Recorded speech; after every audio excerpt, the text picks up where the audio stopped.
はいどうも、シャンバリーレです。ということで本日はですね、こちらのフリスクを300粒使ってくしゃみが出るのかどうか実験したいと思います。シャンバリー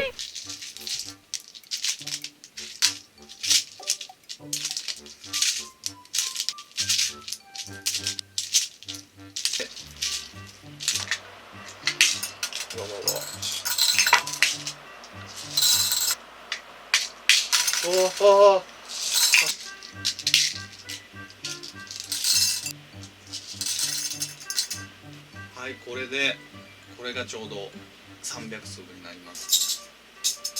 食えっかな。いきます。これ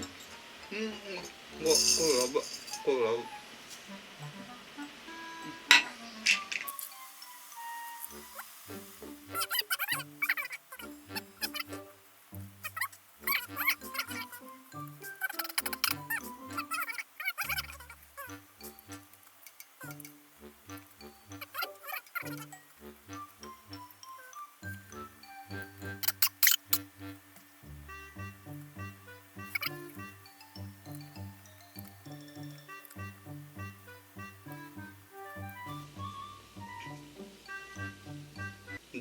出ない。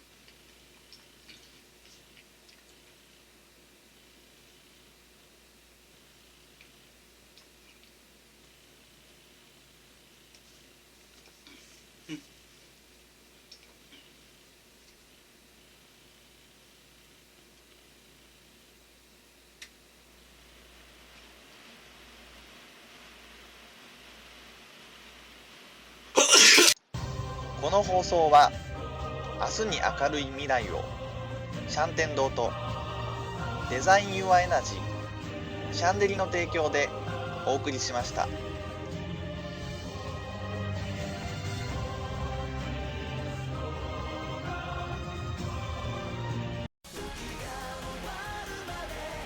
カトゥーンニューシングル「デッド・オア・アライブ」好評発売中。